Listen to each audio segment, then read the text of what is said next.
Ukraine is facing another bitter winter at war with Russia, and as many believe, without the equipment needed to win. My guest this week is Kira Rudik, a Ukrainian opposition MP and leader of the Golos, or Voice Party. As Western leaders anguish over whether Kiev should target Russia with long-range missiles, she reminds them that they promise support all the way to victory.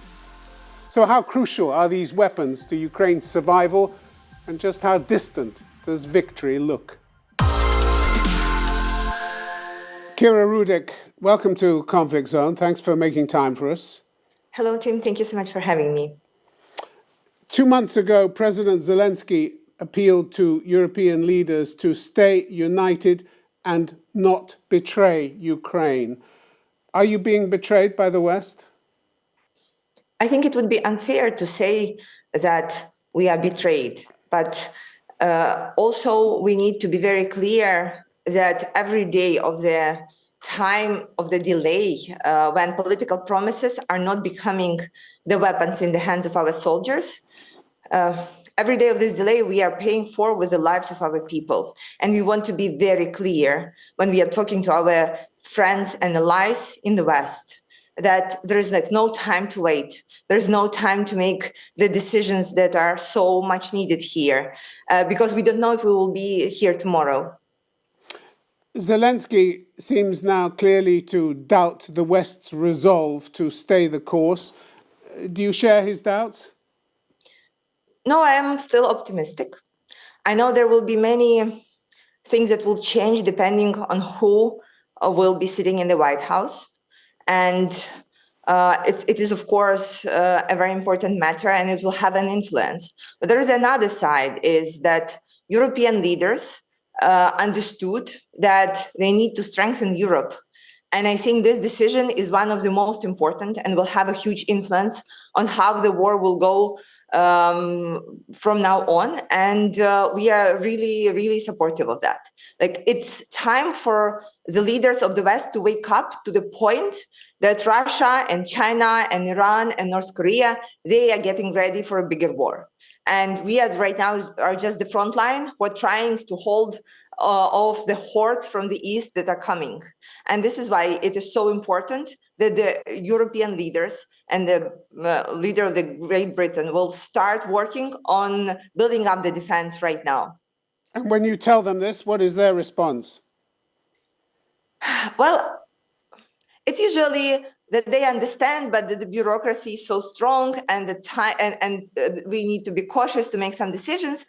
Again, aside of being really pessimistic on that, I can tell you that there has been a huge progress in terms of these opinions about strengthening European countries since 2.5 years ago when the full-scale invasion started. And right now, this understanding is there in the highest cabinets of NATO and in prime ministers' meetings. However, we also understand that the democracy needs to learn to move faster. Otherwise, the risks are very high that the tyrannies will have an upper hand. In July, you said we're calling on our allies to switch from helping us fight this war to letting us win the war. Are you saying that with the equipment and the supplies that you've been given so far, you're simply not capable of winning this war? It's not enough? Absolutely, it's not enough. And I will not be a newsmaker of that, right? It has been the common voice from many of Ukraine representatives that the amounts of the weapons and supplies and limitations that are being set on these weapons and supplies are limiting our capability of fighting back. We simply do not have enough of the means to fight back. We simply do not have enough of the air defense systems to protect our skies and have this luxury of going to bed in the evening, knowing that we will wake up in the morning. We simply do not have enough of the ammunition, and we simply do not have a decision of allowing us to use the weapons to take down the missiles and planes when they are on the launch and not where they are so close to our homes to get to them. And that idea has not yet got through? It's in progress. However, we have not heard this important decision that we are begging for for many months right now to allow us to use the weapons that we possess right now that are coming from our Western allies, to use them to take down the military targets inside Russia. So far, the West is refusing to change its mind. US and British leaders met in Washington last week. They failed to take any kind of decision. How disappointing was that for you? I'm usually thinking of how many of my friends and relatives will survive until the next meeting of the leaders. How many of our people will not get there to hear when the decision will be done. Look, Tim, since the beginning of full-scale invasion, we have heard the word no so many times. We have heard it starting from getting us like heavy weapons, then to getting the tanks, then to getting Patriot missiles, then to getting fighter jets. Every time we know that no is the beginning of the conversation, and we know how to work with it till the point when it is yes. But it's so unfortunate that we are losing this time in these debates, discussions, and persuasions. And you know what is happening during this time? Not only that people here in Ukraine are getting killed by the Russian terrorist attacks, but also Russia and China and Iran and North Korea, they are ramping up their production. They're using the time as their advantage. They are successfully overpassing the sanctions, and they're building their military capacity. While there are still hesitances in the highest cabinets about if to give Ukraine an ability to defend ourselves better or not. Zelensky says the West is simply emboldening Putin by not making a decision, particularly about these long-range missiles. Do you think Western leaders are running scared of Putin? I think the Western leaders are still living with the illusion that Russia is invincible and that every time Putin makes a bluff, they are ready to believe it. Just like look back with me to all the statements that he made since the beginning of the full-scale invasion.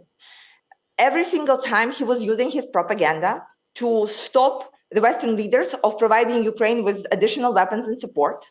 And he was putting unreachable goals to promise to his people, like taking Kyiv in 3 days, taking Donetsk and Luhansk region in full, taking over Ukrainian East, etc., etc. And right now, this illusion is falling because Russia has shown that they are unable to protect their own territory, though they are threatening the world with the Third World War. Well, let me tell you this.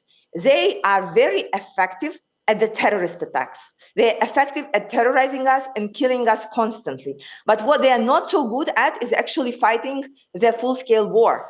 And this is why their incursion into the Kursk region is a fact, a sign to the Western leaders saying, well, Putin is bluffing. He's just scaring you off to stop you from giving us what we need to win. Russia is not invincible. This war is winnable. We can win it. We have the resolve. We have the resources. Give us the means. This incursion by your troops into the Kursk region of Russia has certainly lifted people's morale in the West when they look at your achievements on the battlefield. What has that done for morale inside Ukraine? Oh, I can tell you it's very practical. Many of my friends who live in the Sumy region that are bordering Kursk region have been constantly under attack, not only by Russian missiles and drones, but also by the artillery because it's so close. So the incursion allowed our troops at least to remove that threat from people's everyday life. And of course, we were elated, but also we are very concerned about and worried about our soldiers who are there right now, because one can imagine what an unbelievably risky operation that is. And we just hope that they will be successful at some point at coming back. And this was to give you a better bargaining position in the event that there are going to be peace talks or talks about peace?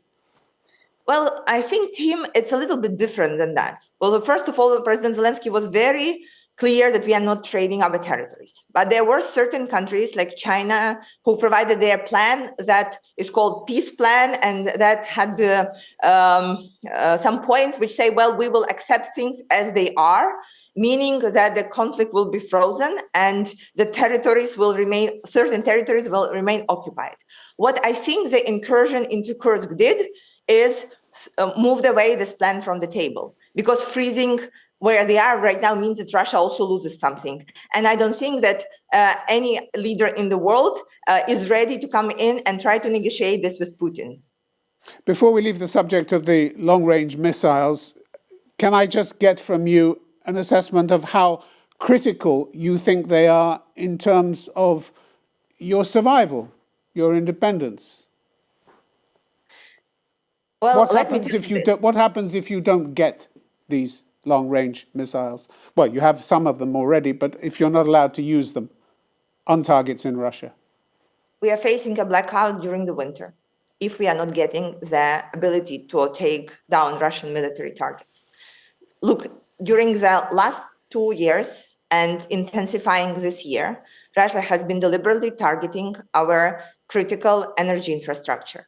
During the summer, there has been majority of the energy production destroyed, and the energy grid and other facilities. And in summer, in the hottest days, we only had electricity at homes for 4 to 6 hours a day. And if you're living in a multi-story building where the water, elevators, and electricity are all linked together, it's very hard to operate. It's honestly very hard to operate without electricity because it's one of the basic needs that we are covering. And we are facing an incredibly hard winter in the situation when I'm not sure that our energy system will be able to sustain yet another massive attacks on it. The previous winter was very hard. Right now, we are in a much worse situation. So we are asking for this permission, not because we want to, not because we need to, but because it's our only chance of going through the winter with the temperatures like minus 18 and being able to heat our homes. Tim, you're looking at unbelievable hardship, aren't you, for people, especially the young and the elderly? On January 2nd of this year, there was a missile hit near the home where I live and that I'm talking to you from. It was a Kinzhal missile. And I can assure you that I live nowhere with any military objects. I was at home when it happened, and I have witnessed how the windows from my living room were pulled out of the frames and thrown into the middle of the rooms. The glass was everywhere, and it felt like my personal Armageddon. And I remember how my neighbors and myself, how we were running around trying to see if people need help. At that day, 5 people were killed by this attack, and more than 200 lost their homes. And I was really lucky because I had minor injuries. But important thing about that is that it was minus 18 outside. So like once your hands are still shaking from the explosion, what you do, you have to cover your windows with the plastic. Otherwise, the pipes in your home will explode because of the cold, and you will have like nothing then. So this is like just one incident of the war that is happening, but it's happening every single day. And what we are facing is being alone with the colds and the winter without any ability of the quick fix. Because another issue that we are looking at right now is even if the war is over today, we cannot fix our energy grid, energy system so quickly. It's just impossible. You cannot build a nuclear station in 1 year. You cannot build it in 6 months. It's just impossible. And this is why right now we're just trying to bear to this minimum that we have left. And we are saying, help us to have these remainders so we will survive through the winter. When something like that happens, when there's a hit on your building, when you see the damage really unfolding in front of you, how do you pick yourself up and carry on? What does an incident like that do to you? Well, on a personal level, it's really hard to sleep at night for me. And I sleep usually under the stairs on the first floor because it's the safest place at home. But I can tell you there was like something else aside of the terrifying experiences of this hit that I witnessed. And it was how people were getting together as one. how my neighbors and people who are like really coming from another neighborhoods who are coming together, helping out. I honestly don't know who helped me out to clean the glass from the backyard. And we were there to help the kids of our neighbors who were a little bit injured. So people were coming together and saying, well, look, this already happened, but we are alive and we will survive. We are united, we are together. My mom says at the times like this, people start acting like birds on the tree in the winter, like sticking together very closely. And this is what happened. And honestly, this helped me to process all the things and move forward. There was another story like this recently when Children's Hospital Ahmedit was hit in the middle of Kiev by Russian missile. And I have witnessed how a human chain of bringing the water and taking off the rubble, it took like a couple of kilometers. People were just coming, standing, helping each other, no question asked, no worries at all, and saying, okay, what we need to do, we will do, we will survive, we will minimize the damage, and we will work through because we are the one. And I think this is answering you the question on the war and if it is winnable. 2.5 years into full-scale invasion and 11 years into the war, I can tell you, we still have it in ourselves. Just give us the means and we will fight back. You have seen the proofs of that. You have seen us showing you the facts of how effective and efficient we are with the weapons, how careful we are with the weapons, and that we can deliver, we can show the result. And the result is victory and making sure that Russia would be unable to attack us again. And this is what we are working towards. Do you still believe in victory? Do the people of Ukraine still believe in victory? Absolutely. The only good fuel that we are running on right now is a hope. What would that victory look like, do you think? How do you see this war ending? It's a complicated question on how we achieve not only pushing Russians out of our territories, but making sure that the war would not happen again. We have seen how impossible the international agreements of support and the international law has been. And so we need to make sure that after the war ends, we see a very clear way of how Russia would not attack us again. And I don't think right now there is a person or an organization that can assure us of that can take this responsibility. And this is why we need to be working towards making Ukraine as strong that Russia would not attack us. This is the most important question that I think is not solved yet. I have high hopes on President Zelensky's plan that he is going to show to candidates to the presidency of the United States, and he is going to share with President Biden. Maybe there is an answer there, but as of right now, it is unclear. How do we make sure that this war doesn't repeat itself in 5 to 10 years?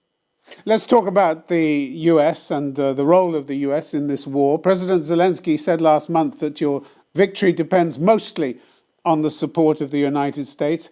We're a month and a half away from a US presidential election. If Donald Trump wins, there are serious concerns that he'll cut assistance to you. He's already said if he's elected, he'll end the war in a day. Is this your worst nightmare? It's very upsetting to hear this from a candidate to become a president of the country that thinks of themselves as a leader of the democratic world. I think what makes you a leader is being able to stand up for your values and to keep your promises. And if you're unable to do that, then how the rest of the world would look at you, how the Taiwan would look at you, how other democracies would look at you. So I think that we will see the difference between the statements of the candidate and action of the president if that happens. But of course, we are concerned. I think it's generally, not only regarding Ukraine, a very, very dangerous strategy to try and find simple solutions to the complicated problems. Because the war in Ukraine is not only a war for democracy, it's also a war against the precedent that in 21st century, one country can annex the territory of another one, commit all kinds of the war crimes, and then get away with it. And I think allowing Putin to get away with it will create so many more precedents around the globe that the democracies would not be able to handle. And I think the one who wants to be a leader of the democratic world needs to consider that. Thanks to an interview last week with Trump's running mate, J.D. Vance, we know roughly what is in Trump's mind. A settlement which would see Russia retain the territory it's captured so far, create a buffer zone between the two states, and force Ukraine to abandon its ambitions to join NATO. Would something like that ever be acceptable to this or any Ukrainian government? You know, Tim, as of right now, I think more than 80% of Ukrainians have either someone fighting at the front or lost someone at the front. So to push the deal like that would basically be saying that all those that all those tragedies and all those sacrifices were for nothing. And I don't think Ukrainian people will take that. There is also a question about executability of the idea like that. And I think it's not very well thought. Because like once we still have like the largest army in the continental Europe, right? How do you stop this army from fighting? Honestly, I wouldn't want to be the one who is coming and saying, well, we should go back home. And I don't know a single person who would want to do that. There is a third question. This is a very important one. We already had a deal like that. We already had it since 2014. And you know how it worked? It worked exactly in a very bad way and just allowed Russia to use what they call a salami technique when they're cutting piece by piece. Take a deep breath, wait until the political elites in the democratic world change a bit, build more factories and drones, overpass sanctions, get back their frozen assets and invest them into military production, and then attack us again. And perhaps not only ourselves, but many other countries that are bordering Russia. You see, there's also a very interesting situation that the farther the country is from Russia, the less of a threat they think of it. Well, and I want to take off the Great Britain from that because guys have been our amazing partners. But this is why I think when we are talking about Donald Trump, the most effective and efficient answer to his statements was by our president, who said, well, we are inviting President Trump here to Ukraine to witness himself what is happening and to make decisions being absolutely acknowledged about not only the risks and the results, but also what worked and what absolutely did not work in the past. You're leader of an opposition party named Holos or Voice. What's the role of the political opposition in wartime? You know, one day, a very smart man told me that there is no university in the world who will teach you to be a politician during a wartime, and that's true. Our main goal is right now to keep the country running, to service our army, and to make sure that we are getting all kinds of international support here. And at the very first day of the full-scale invasion, we made a vow between the political parties and between the political leadership for as long as it takes, no matter how hard it will be, we will stand united until we win the war. And right now, 2.5 years in, I can tell you one thing, it's very hard. Politicians are not set to work together as one. However, we are able to maintain certain unity about critical points to our country, matters of survival, getting the necessary help, making sure that our economy is running, creating services for our army because people fighting at the front are our top priority, figuring out a way of how to bring people back after the war, having the military production in Ukraine ramping up, on and on and on. These are all the things that we are working on. And in this matter, you cannot be an opposition to something, right? Because you cannot be an opposition to the idea of keeping the state together. And there are many things that we disagree on. That's also true. And it's usually mechanical things or certain cases that we find could have been done differently. But we are trying to resolve them behind closed doors, because people are also looking at us with the hope that we are concentrating not on the fulfilling our political ambitions, but also on delivering to the people what they desperately need. Are you still willing to fight? You still have your Kalashnikov? Thanks to brave men and women who are fighting right now, I didn't have to use it. And I'm so grateful and in debt to all of them. Are you ready to, if you have to? Absolutely. We are all ready. We did not change our strategy a single bit. We are staying in our country. We are fighting for our freedom, and we are making sure that this war is won and then never repeated. Kira Rudik, it's been good to have you on Conflict Zone. Thanks very much for coming on. Thank you. Thank and you. glory to Ukraine.